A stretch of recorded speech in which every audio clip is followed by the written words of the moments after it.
నమస్కారం city news కి స్వాగతం ముందుగా ముఖ్యాంశాలు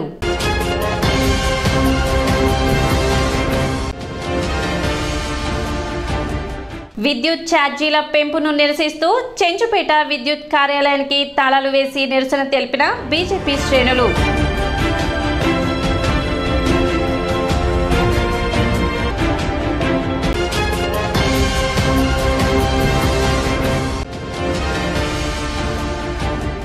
కొనసాగుతున్న అంగన్వాడీల నిరవధిక సమ్మె 11వ రోజు రోడ్డుపై బైఠాయించి నిరసన వ్యక్తం చేసిన అంగన్వాడీలు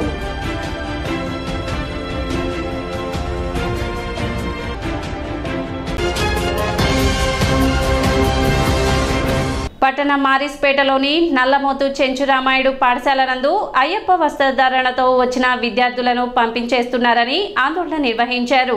పాఠశాల ఎదురుగా అయ్యప్ప స్వాములు బీజేపీ శ్రేణులు బైఠాయించి భజనలు చేస్తూ నిరసన తెలిపారు. పాఠశాల విద్యార్థులు అయ్యప్ప వస్త్రధారణతో వస్తే వారిని బయటికి పంపించేశారని విద్యార్థులు తల్లిదండ్రులు అయ్యప్ప స్వాములు బీజేపీ శ్రేణులు ఆరోపించారు. గతంలో కూడా ప్రేయర్ చేస్తున్న సమయంలో ప్రక్కన నిలబెడుతున్నారని విద్యార్థులు తెలిపారు. హెడ్ మాస్టర్ ను సస్పెండ్ చేసే వరకు నిరసన కొనసాగిస్తామని ఆందోళనకారులు హెచ్చరించారు. ఎంఈఓ వచ్చినా సర్ది చెప్పే ప్రయత్నం చేసినా ఎటువంటి ప్రయోజనం లేకపోయిందని స్కూల్ హెచ్ఎం క్షమాపణ చెబుతూ ఇటువంటివి భవిష్యత్తులో పునరావృతం కాకుండా చూస్తామని లిఖితపూర్వకంగా హామీ ఇవ్వడంతో ఆందోళన విరమింపచేశారు.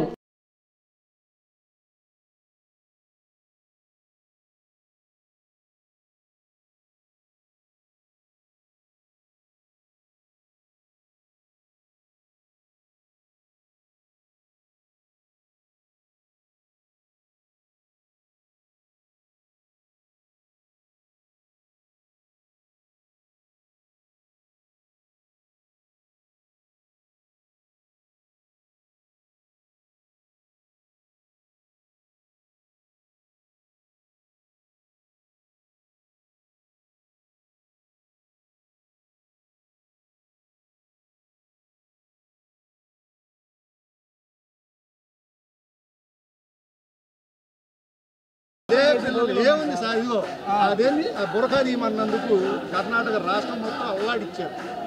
హిందువులు అయితే లోకు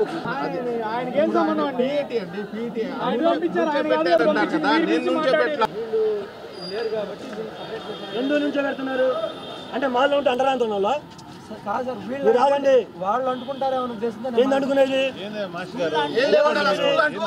మేము చెప్పామండి. ఆ తర్వాత మీ ఇష్టం.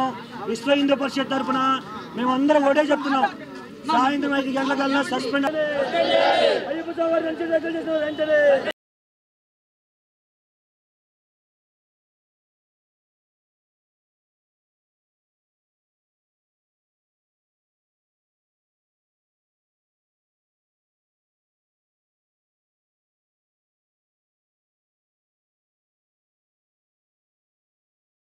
నేను ఎన్సీఆర్ ఎన్ఎంహెచ్ హై స్కూల్ చదువుతున్నా. అయితే నిన్న స్టడీ అవర్కి లేట్ వచ్చామని అందరిని ప్లేయర్లు ఆగమన్నారు. సరే అని ఆగాం అందరం. అయితే మేము దగ్గరికి వస్తున్నాం అందరం. మీరు రేపు నుంచి ఇలా వస్తే కుదరదు, యూనిఫామ్ వేసుకొని రావాలన్నారు. సరే సార్ అన్నాం. మేము మరుసటి రోజు మామూలుగా మేము బ్లాక్ వేసుకొని వచ్చాం. ప్లేయర్లో పక్కన నిలబెట్టారు. అయితే సరే అని క్లాస్కి వెళ్తున్నాం. ప్లేయర్ అయిపోయింది. మీరిద్దరు ఆఫీస్ రూమ్కి పదండి అన్నారు. సరే అని ఆఫీస్ రూమ్కి వెళ్ళాం. ఆఫీస్ రూమ్కి వెళ్తే కూర్చోబెట్టారు. కాసేపు క్లాస్ రూమ్కి వెళ్ళి ఆబ్సెంట్ వేయించుకొని రాపో అన్నారు. సరే అని ఆబ్సెంట్ వేయించుకున్నాం. ఆబ్సెంట్ వేయించుకొని వెళ్ళి సార్ ఆబ్సెంట్ వేయించామని చెప్పాం. చెబితే మీరు బ్యాగ్ తీసుకొని ఇంటికి వెళ్ళిపోని అన్నారు. సార్ బ్యాగ్ ఇక్కడ పెట్టి మేము పేరెంట్స్ని పిలుచుకొని వస్తాం సార్ అంటే బ్యాగ్ కూడా తీసుకొని వెళ్ళిపోరా. మన స్కూల్లో 2-3 మాలేసుకొని 1 నెల నుంచి వస్తానే ఉన్నారు. వాళ్ళు కొద్దిగా ఏమన్నా మీకు వీలైతే యూనిఫామ్తో రండి, బయటకు వెళ్తున్నారు కదా, పిల్లలతో ఇబ్బంది పడుతున్నారు వీళ్ళు. కాబట్టి మీరు ఈ విధమైనటువంటి కాదు, మీ పెద్దోళ్ళని అడిగి యూనిఫామ్ ఏమైనా ఎలో చేస్తారేమో, చేస్తే యూనిఫామ్తో రాండి పెద్దోళ్ళని అనేది మళ్ళీ వెళ్ళి స్నానం చేసి మాలేసుకోండి అన్నాను. స్కూల్ వాతావరణానికి ఇది ఉందాం. వాళ్ళు పిల్లలతో కదిలించుకోవటం, వాళ్ళు ఏం అనకూడదు కదా పిల్లల్ని. ఎంతవరకు మేము పిల్లల్ని కాపాడతాము?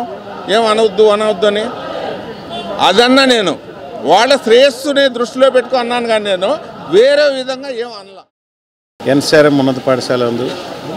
మరి పిల్లల్ని ఎవరైతే మాల్లో ఉండారో ఆ మాల్లో ఉన్నటువంటి పిల్లల్ని ఎడల అనుచితంగా ప్రవర్తించడం మా దృష్టికి వచ్చింది. దాని పేరెంట్స్ కూడా ఈరోజు వచ్చి ఆందోళన నిర్వహించడం జరిగింది. మరి ఎవరైనా సరే, ఏ పాఠశాలలో అయినా సరే, ఏ మాల్లో ఉన్నా సరే పిల్లలు మాత్రం అలో చేయాలి, అనుమతించాలి. వాళ్ళ యొక్క మనోభావాలను దెబ్బతీయకూడదు. మరి వాళ్ళ ఇష్టం, అది పేరెంట్స్ యొక్క అభిష్టం. కాబట్టి ఎవరు ఏ మాల్లో వచ్చినప్పటికీ కూడా కంపల్సరీగా స్కూల్లో మాత్రం అలో చేయాల్సిందే. ఎవరిని కూడా కేటగరైజ్ చేయకూడదు, సపరేట్ చేయకూడదు. సపరేట్ చేయటం లేకపోతే ఏదో వేరే విధంగా మాట్లాడటం మాత్రం ఎవరు చేయొద్దు. దానికి ప్రభుత్వం కూడా అనుమతి ఇచ్చింది. కాబట్టి ఇటువంటి చర్యలు ఇంకోసారి పునరావృతం కాకుండా మరి చూడవలసిందిగా కోరుతున్నాం. అదేవిధంగా ఇక్కడ ఏదైతే జరిగిందో ఈ విషయాన్ని మొత్తాన్ని కూడా ఆర్జేడీ గారికి విన్నవించడం జరిగింది. దీని మీద పూర్తి దర్యాప్తు చేసి తగినటువంటి చర్యలు తీసుకోవడానికి మరి పని జరుగుతుంది. కాబట్టి దీనిలో తల్లిదండ్రులు ఎక్కడ కూడా ఆందోళన పడాల్సిన అవసరం లేదు.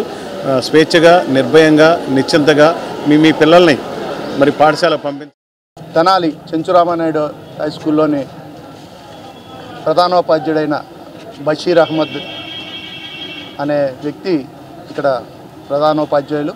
ఇక్కడ ఏదైతే కొంతమంది పిల్లలు మాలేసుకొని ఉన్నారో హిందువుల పిల్లలు అయ్యప్ప స్వామి మాలేసుకొని స్కూల్కి వస్తే వారిని బయటికి వెళ్ళి పొమ్మని పంపించడాన్ని మేము తీవ్రంగా ఖండిస్తూ ఉన్నాం. ఈ సందర్భంగా ఈరోజు ఇక్కడ అందరూ ఎవరైతే ఈ అయ్యప్ప స్వాములు, హిందూ సంఘాలు, భారతీయ జనతా పార్టీ కార్యకర్తలు అందరూ కూడా వచ్చి ప్రశ్నించడం జరిగితే ఆయన నేను అలా అనలేదు అది ఇది అంటున్నారు. కానీ పిల్లలు వచ్చి సీరియస్గా స్ట్రైట్గా చెప్తా ఉన్నారు, మమ్మల్ని దున్నపోతా ఏంట్రా ఈ యాషం, బయటికి వెళ్ళి బట్టలు మార్చుకోరండి అని బయటికి పంపించటం.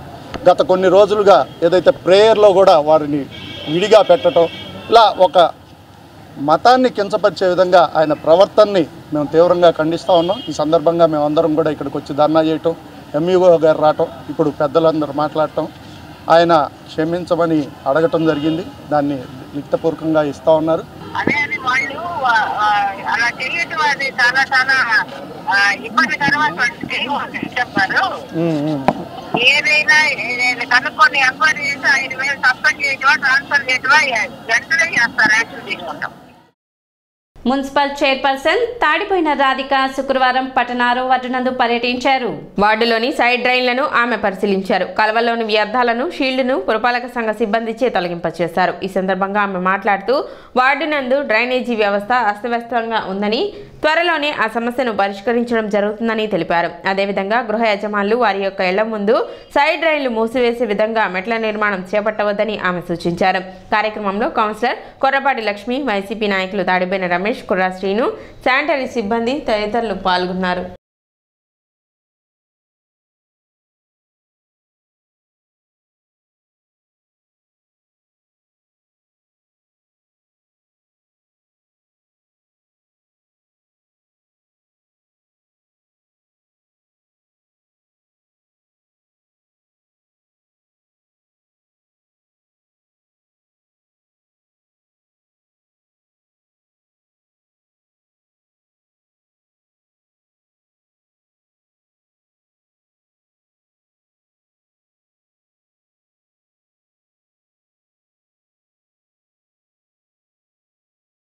ఆరో వార్డుకి వస్తుంది జరిగింది. ఇది రెండో రోజు పర్యటిస్తుంది జరుగుతుంది ఇక్కడ.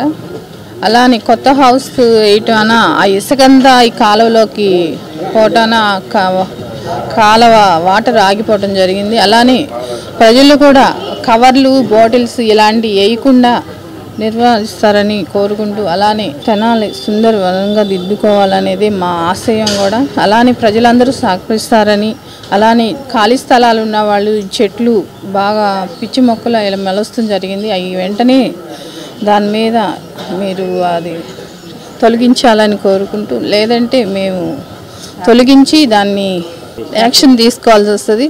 ఈరోజు 6వ వార్డులో రెండో రోజు పర్యటన చేయడం జరిగింది. చైర్మన్ గారు, మున్సిపల్ వర్కర్స్ అందరూ వచ్చారు. కాకపోతే కాలువల్లో కొంచెం ఇళ్ళు కట్టడం ఎక్కువ అవటం వల్ల వాటి ఇసుకలు అవన్నీ ఆగిపోయి కాలువలు బాగా పారుదల నిలిచిపోయింది. అవన్నీ చేయడానికి కొంచెం ఎక్కువ టైం పడుతుంది. వార్డులో కొన్ని సమస్యలు ఉన్నాయి, అవి కూడా చూపించి రోడ్డు కొంచెం మా గంటవారి వీధిలో కొంచెం రోడ్డు ఆగిపోయింది. అది కవిరాజ పార్కు రోడ్డు. ఆ కవిరాజ పార్కులో కూడా కొన్ని సమస్యలు ఉన్నాయి. అన్నీ చైర్మన్ గారి దృష్టికి తీసుకెళ్ళి ఈరోజు ప్రతిరోజు కూడా ఇదే నిరంతరం కూడా ఇబ్బంది ఏంటంటే ఈ డ్రైన్స్ మీద ఈ బండలు వేయటం వలన సిల్ట్ బాగా ఏర్పడి ఆ సిల్ట్ వలన వాటర్ ఫ్లో అవ్వడం ఈ దోమలు గేమలు వస్తున్నాయి.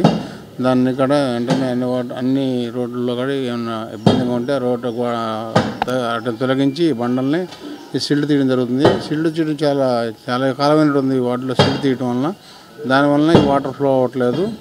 రాబోయే రోజుల్లో ఈ వాటర్ అంతా క్లియర్గా అయ్యేట్టుగానే అన్నీ క్లియర్ చేసి సిల్డ్ మొత్తం తీపిస్తాము. అలానే కొన్ని ఖాళీ స్థలాలు ఉన్నాయి, ఖాళీ స్థలాల్లో పిచ్చి మొక్కలు అవి ఉండటం జరుగుతుంది. ఇళ్ళ స్థలం గల వాళ్ళకి టీడీపీ జాతీయ ప్రధాన కార్యదర్శి నారా లోకేష్ చేపట్టిన యువగళం పాదయాత్ర దిగ్విజయంగా పూర్తి చేసుకున్న సందర్భంగా పట్టణ టీడీపీ నేతలు హర్షం వ్యక్తం చేశారు. శుక్రవారం టీడీపీ కార్యాలయంలో ఏర్పాటు చేసిన విలేకరుల సమావేశంలో వారు మాట్లాడారు. 226 రోజుల పాటు 3132 కిలోమీటర్ల మేర సాగిన ఈ పాదయాత్ర విశేషంగా ప్రజాదరణ పొందుతూ దిగ్విజయంగా కొనసాగిందని తెలిపారు.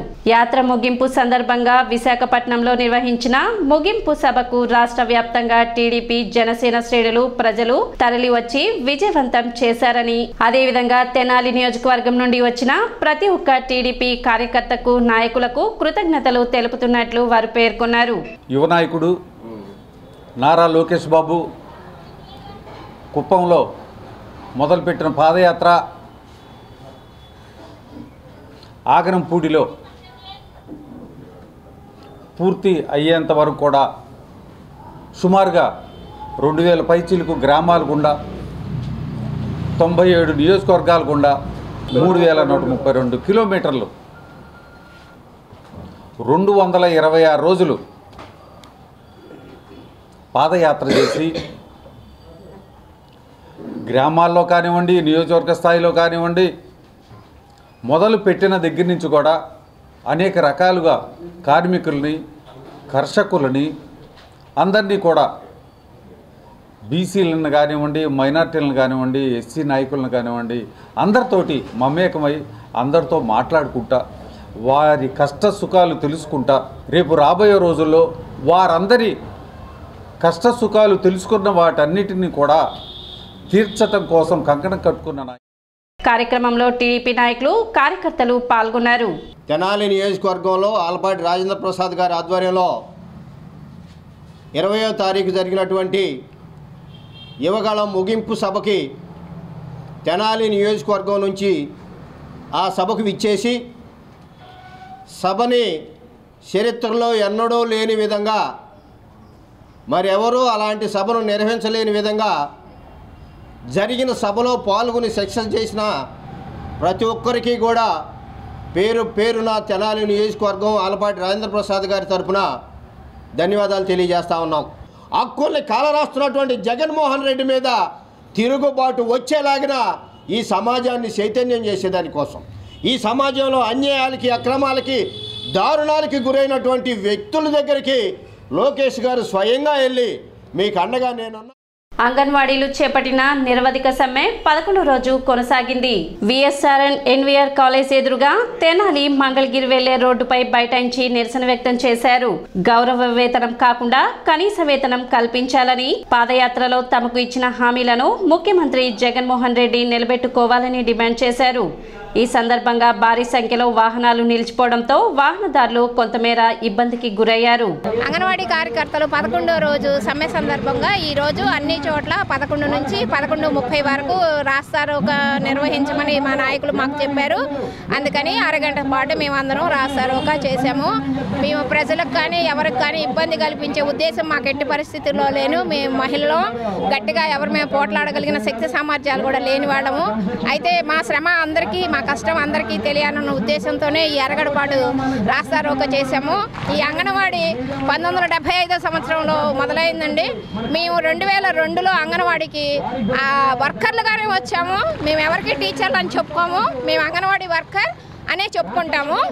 అయితే మేము 21 సంవత్సరాలు మా సర్వీస్ పూర్తి చేసుకుంటే ఇవాళ మా జీతము 11,500 రూపాయలండి. అందుట్లోనే ఇంటెద్దలు రాకపోతే ఇంటెద్దలు కట్టాలి, గ్యాస్ కొనుక్కోవాలి. పిల్లవాడికి వచ్చి 50 పైసలు ఇస్తారండి. ఆ 50 పైసలతో ఒక పిల్లవాడికి అన్నం మేము వండి పెట్టగలమా? అది చాలా అందరూ గమనించాలి. నూతనంగా పదవి బాధ్యతలు స్వీకరించిన తెనాలి సబ్ కలెక్టర్ ప్రకాష్ జైన్ను మా ఏపీ వ్యవస్థాపకులు, సినీ దర్శకులు దిలీప్ రాజా శుక్రవారం ఆయన కార్యాలయంలో కలిశారు. రాష్ట్ర విభజన అనంతరం తెనాలిలో మూవీ ఆర్టిస్ట్ అసోసియేషన్ ఆంధ్రప్రదేశ్ 24 శాఖల యూనియన్ను తెనాలిలోనే నెలకొల్పినట్లుగా సబ్ కలెక్టర్కు తెలిపారు. అనంతరం రాష్ట్రంలో మా ఏపీ కార్యక్రమాలపై నూతన సబ్ కలెక్టర్తో దిలీప్ రాజా చర్చలు జరిపారు. ఆంధ్రాలో సినీ నిర్మాణానికి రాష్ట్ర ప్రభుత్వం లొకేషన్లను ఉచితంగా ఇస్తున్న నేపథ్యంలో తెనాలి డివిజన్ పరిధిలోని లొకేషన్ల అనుమతి గురించి సబ్ కలెక్టర్తో దిలీప్ రాజా మాట్లాడారు. 500 సభ్యులున్న మా ఏపీ యూనియన్ కార్యాలయాన్ని పెదరావూరులోని ఇండోర్ స్టేడియంను సందర్శించవలసిందిగా సబ్ కలెక్టర్ను ఆహ్వానించినట్లు ఆయన తెలిపారు. కాగా మా ఏపీ కార్యక్రమాలను అలాగే స్టూడియో వివరాలను సబ్ కలెక్టర్ ఆసక్తిగా అడిగి తెలుసుకున్నారని ఆయన పేర్కొన్నారు. సబ్ కలెక్టర్ను కలిసిన బృందంలో మా ఏపీ సభ్యులు military Prasad, art director Ansari, transport incharge Ramanayya, production boy Chinarayudu పాల్గొన్నారు. కొత్తగా ఆయన జాయిన్ అయ్యారు. మూవీ ఆర్టిస్ట్ అసోసియేషన్ ఆంధ్రప్రదేశ్ తరఫున వారిని సబ్ కలెక్టర్ గారిని మర్యాదపూర్వకంగా కలవటం జరిగింది. Already explained about my studio and whatever the facilities we're going to provide for the film makers సార్తో డిస్కస్ చేయడం జరిగింది. తెనాల్లో ఇంత స్టూడియో ఉందా, ఇంత యూనియన్ ఉందా అని ఆయన కూడా దాని పట్ల ఇంట్రెస్ట్గానే ఉన్నారు. నేను ఆయన ఇన్వైట్ చేశాను. At is convenient time hope he may visit our movie artist association office. ఇప్పుడు ఒక చిన్న విరామం.